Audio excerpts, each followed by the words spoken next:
My name is Olim Nete, and it's always a pleasure to have you with us. I hope you had a productive Wednesday. Now let's dive in our edition. Let us start by informing you that this afternoon at Urugwiro Village, President Paul Kagame received a delegation of MBA students from the Wharton School of the University of Pennsylvania in the US, led by Professor Catherine Klein and Eric Kaku. The delegation is in Kigali for the 11th Wharton Global Modular Course on Rwanda entitled Conflict Leadership and Change, Lessons from Rwanda, which explores lessons on the effective leadership, governance, and national development policies that have transformed Rwanda in the aftermath of the 1994 genocide against the Tutsi. Tomorrow news in Maputo, Mozambique, Prime Minister Dr. Edouard Ngirente today, Wednesday, represented the President of the Republic, His Excellency Paul Kagame, at the inauguration ceremony of the newly elected President of that country, His Excellency Daniel Francisco Chapo. In his speech, President Chapo, who was sworn in as the 5th President of Mozambique, pledged to improve governance and the performance of government institutions to achieve development for the citizens. Daniel Francisco Chapo begins a 5-year term following his victory in elections combined with parliamentary elections held in October last year. He succeeds Philippe Nyusi, who completed his 2 terms spanning 10 years. Rwanda and Mozambique enjoy strong relations based on cooperation in various sectors, particularly in restoring peace in the Cabo Delgado province in the northern part of Mozambique. Since July 2021, Rwanda has deployed security forces to work alongside Mozambican forces in combating terrorism in this region, which had been ravaged by insurgents for 4 years. To other matters, the Rwanda Mines, Petroleum and Gas Board has announced plans to launch the second phase of research into the potential of oil deposits in the Lake Kivu, as well as to improve mining and processing of discovered minerals and quarries across all districts of the country. Francis Kamanzi, the CEO of the board, has informed the Committee on Governance Affairs and Gender in the Rwandan Parliament that ongoing research has identified 13 zones in Rwanda showing indications of potential oil deposits in Lake Kivu. However, he added that more detailed information on this matter will be available in the future. As I told you, it is a preliminary study that was done. It's preliminary as you understand the word. So as of now, you cannot depict the resources. We need further studies to do the drilling and understand the resources. We have not yet gone to that extent. So what we have now is a preliminary one. Yes. So you cannot tell the extent until the further study is done. The CEO also affirmed to lawmakers that Rwanda has sufficient mineral and quarry resources, but challenges remain in their extraction and processing, and that efforts are being met by the relevant institutions to find solutions to these issues. No, the plan, as I told you, there are schools the government has set up. There's a geology school, there's a mining school. All these to prepare the Rwandese to do the professional mining, those who are trained. So these students, they do the internship in the mining companies before they graduate. So by the time they graduate, they already have experience in the mining.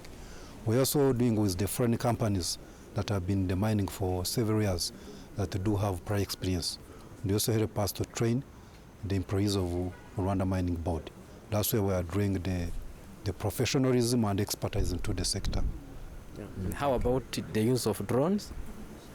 The drones, as I told you in the Kinyarwanda version, the drones, this belongs to the national police. So they helped us in the inspection of the mining companies to see the compliance, how they are doing, right from the environment, from the health hazard, from the rivers they are contaminating, and waste management. So the drones are helping us, especially in the most hidden areas and most hard to access areas. So the drones can take pictures and be informed what is happening, and you take the appropriate decision. So it was used by the national police. Of course, we did it jointly. These are government institutions that work hand in hand to address the challenges that are facing the sector. Moving ahead, it has been over 22 years since a joint project between Kamonyi, Muhanga and Ruhango district was initiated to build a four-star hotel and a stadium in Shogwe sector. However, residents say these two infrastructure projects have been delayed without progress. We have a detailed report. The football pitch where students currently play is the site designated for the construction of the stadium. Within its boundaries are community buildings and a large tract of land leased to the community for maize cultivation. While some residents have been relocated, others remain in uncertainty. No one is allowed to build a house here without first obtaining permission. We who remain here have no information about where we'll be relocated. Those who were relocated earlier have found other plots and have even built houses.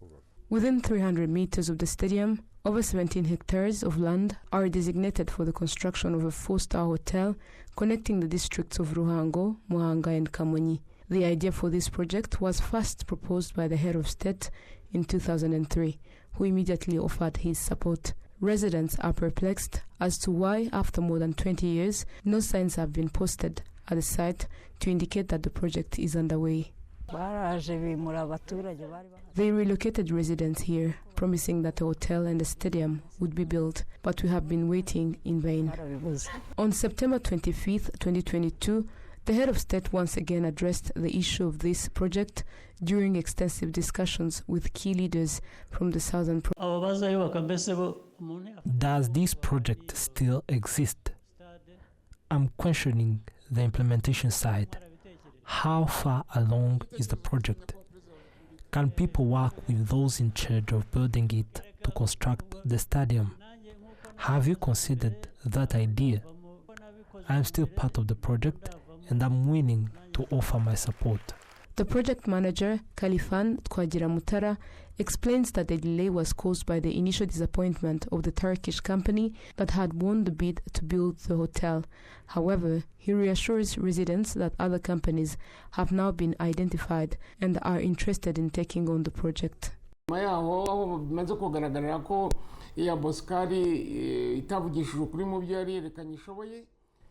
After realizing that the company charge did not fulfill its commitments, us, together with RDB, reopened the bidding process.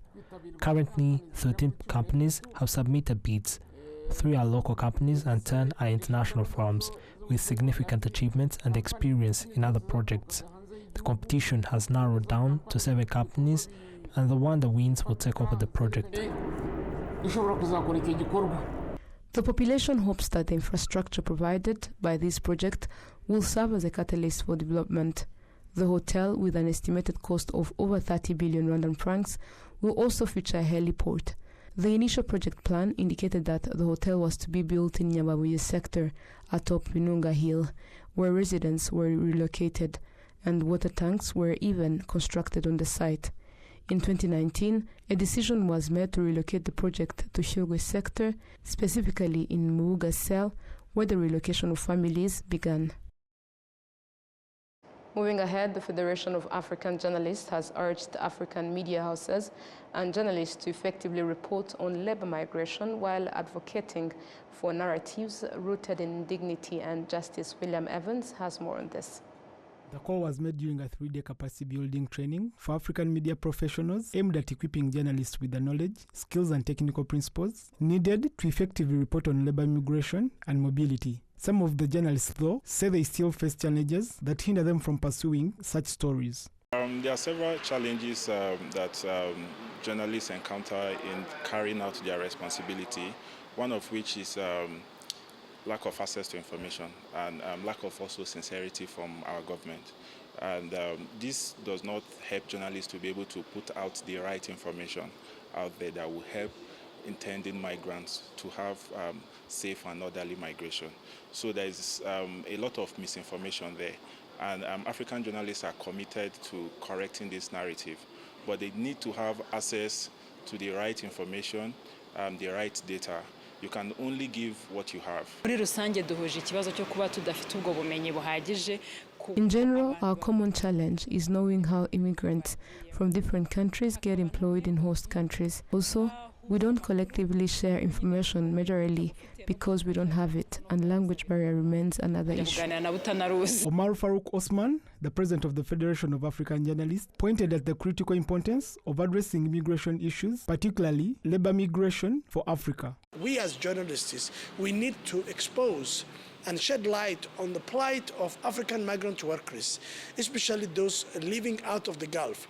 And we have felt that there is a huge gap for journalists' understanding on how to effectively report, shed light, and most importantly, to shape the African narrative in terms of what we expect from migration and what do we expect, how do we want to see African migrant workers as a human being should be treated. Africa's immigrant history can be traced back to the transatlantic slave trade, which began in the 16th century and lasted until the 19th century. William Evans, Mtabazi, RwandaTV News. Thank you, Evans, for the details. Now, economic experts stress the urgency of addressing the issue of charging rent in foreign currencies, warning that it could negatively impact the national economy and weaken the value of the Rwandan franc. And Nora Gladys has more on this. Many businesses in Kigali, particularly those selling clothes and shoes, report that their rental payments are pegged to the value of the US dollar. This has led to a continuous rise in rental costs. The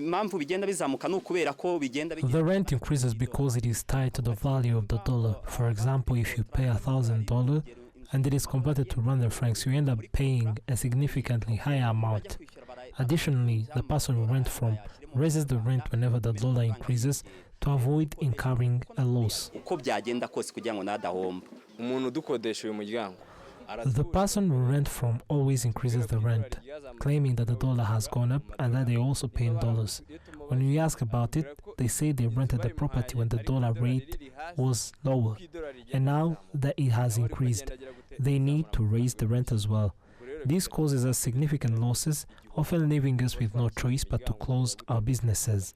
The practice is not limited to commercial buildings. Some residential properties are also rented out in foreign currencies, primarily US dollars. Tenants often question why they are charged in foreign currencies when the Rwandan franc is the country's legal tender. Their requests include urging the Central Bank of Rwanda to address this issue decisively, as it continues to hinder business operations and inconvenience individuals subjected to such charges. We want to request those who pay rent to stop asking for payments in dollars, especially now that the head of state has reiterated this point. We must abide by the directive and make payments in Rwandan francs as it should be. Economist Habyarimana Straton suggests that the Central Bank of Rwanda should prioritize monitoring the locations of these activities while also conducting campaigns to promote appreciation for the local currency and encourage its use for paying rent. Another way is to teach consumers to understand that if they do not need to shop outside the country, what do they even need dollars for? Yes, you may need dollars, for example, when you make an investment with a loan from outside the country. As you need to pay the loan back in dollars, that is understandable. You may also need dollars if you are traveling outside the country, where they will be required. However, when you're in Rwanda, you do not necessarily need dollars. People need to be taught about this to understand the value of using our currency and the consequences it may have on them and the country as a whole if all transactions are conducted in dollars. In a press conference last week, President Paul Kagame addressed the issue, emphasizing the need for an immediate and permanent resolution.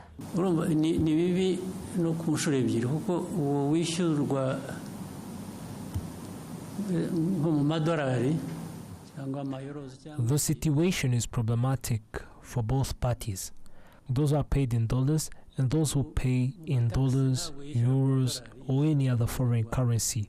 Taxes are not paid in dollars, they are paid in Rwandan francs, making this practice inappropriate. Individuals who impose rent payments in foreign currencies should also pay taxes in the same currency, but this requires close monitoring as it violates the law. Anyone who breaches the law should face penalties. This process takes time because authorities need to evaluate whether the actions align with the law or if they are unjust benefits. However, clear guidelines are already in place, and what I would urge is that they be enforced promptly. Those responsible should act swiftly to restore compliance and ensure this issue is resolved permanently. Navuga gusa ko bikwiriye kwihuta nicyo cyangombwa bigacika burundu. Currently, the exchange rate for the US dollar stands for 1,392 Rwandan francs, a figure that continues to climb. This escalation directly contributes to the higher rental costs for tenants paying in dollars or in rents indexed to its value. Enora Gladys, RwandaTV News.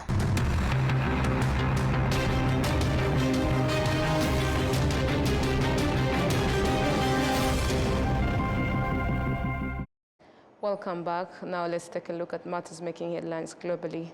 President-elect Donald Trump achieved an extraordinary comeback in the 2024 election, having lost his re-election bid in 2020, but he's not the only political leader, past or present, to be elected for non-consecutive terms. VOA has the details. 4 years after a bruising defeat to Joe Biden, Donald Trump won a second term as commander-in-chief. I think that we just witnessed the greatest political comeback in the history of the United States of America. But Trump is not the only world leader to have clawed his way back to power. From U.S. President Grover Cleveland to Brazilian President Luiz Inácio Lula da Silva, several have managed this feat, but with mixed results. Grover Cleveland is an unusual story in the history of the presidency because he sort of comes out of nowhere. Cleveland, a Democrat, is the only American president other than Trump who was elected to 2 non-consecutive terms. He is this very working class, by the book, sort of anti-corruption figure, which is really important in this era because there's a ton of corruption at the federal level. Cleveland won a narrow victory in 1884 despite a sex scandal. He admitted to possibly fathering a child out of wedlock.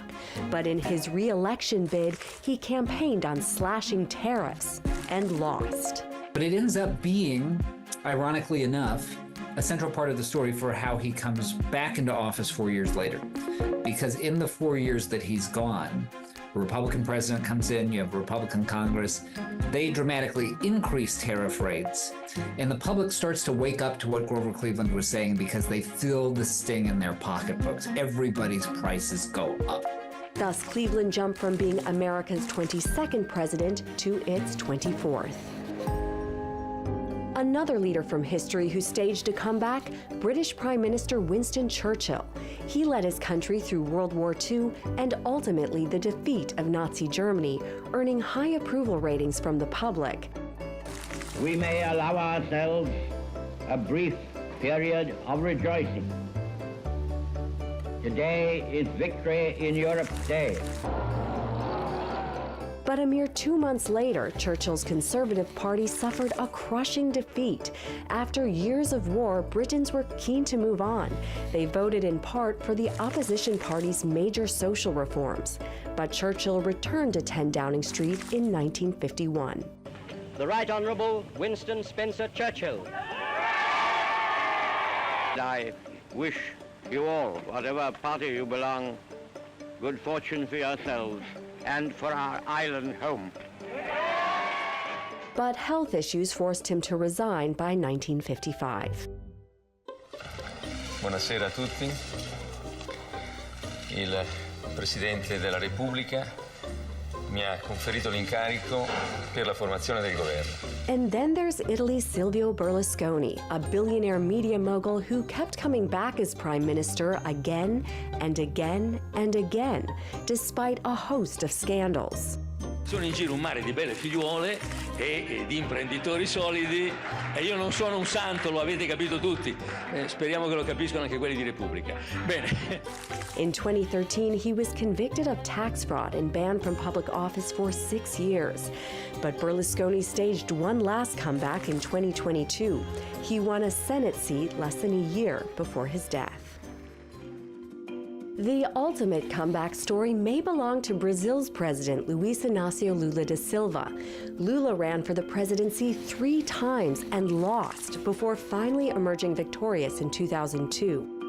You know, he comes from a working class, a trade union background, a socialist, a radical, and there's a lot of doubt about whether or not he would be successful in 2002. Lula went on to have 2 hugely successful terms. Under Brazilian law, he could not run for a 3rd consecutive time, though he could try again later.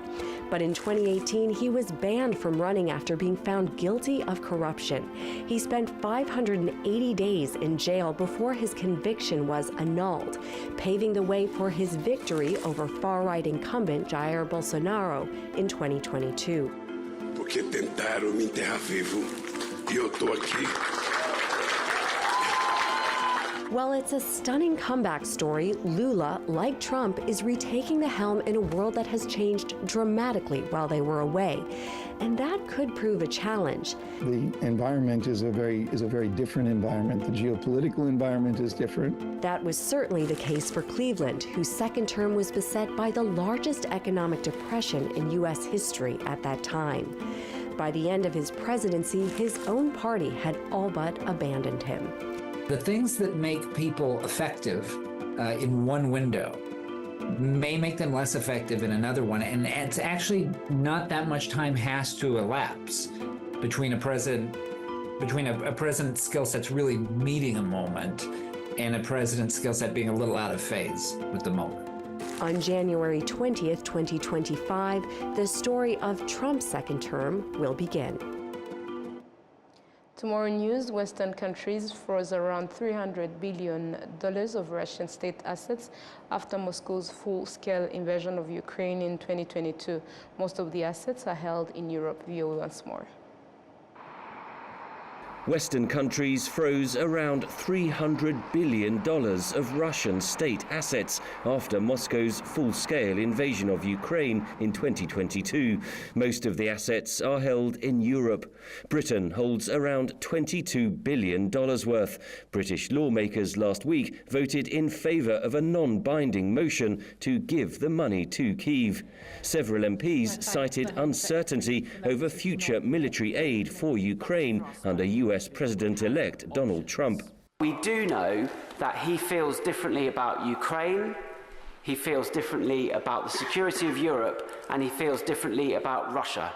So if we want to shift the dial on Ukraine, especially in the face of a drawdown or potential drawdown in US support, we need to go further and faster, and we need to seize these $300 billion of frozen assets and send them to Ukraine. Surely now is the chance for this United Kingdom government to take the lead in arguing now for us to use these assets against future reparations that need to be paid to mend what has gone on so appallingly in Ukraine. Any cut in US aid for Kyiv could force Europe to make a decision on the frozen assets, says Alexander Koliander of the Centre for European Policy Analysis.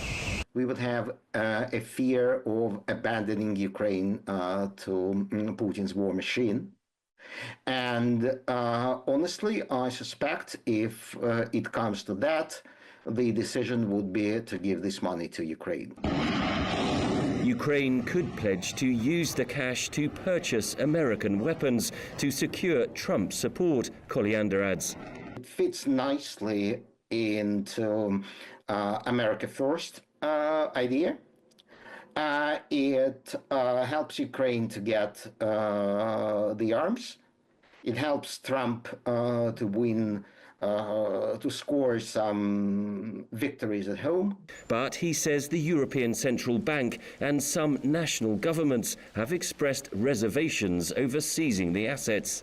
They are afraid that if they seize the Russian assets or practically nationalize them and give it to Ukraine, then it would thwart the trust in euro as the reserve currency, and foreign countries would be pretty afraid of investing their sovereign assets in European stocks, shares, bonds, and currency. Moscow says any seizure of its assets would be illegal and has pledged to retaliate. But analysts say most Western firms have already written off their assets in Russia. Henry Richwell, VOA News. And this brings us to the end of tonight's bulletin, but before we leave, a reminder of our top stories. In Maputo, Mozambique, Prime Minister Dr. Edouard Ngirente today, Wednesday, represented the President of the Republic, His Excellency Paul Kagame, at the inauguration ceremony of the newly elected President of that country, His Excellency Daniel Francisco Chapo. Over 22 years on, Shilga residents question delayed hotel and stadium projects. On the international scene, President-elect Donald Trump achieved an extraordinary comeback in the 2024 election, having lost his re-election bid in 2020.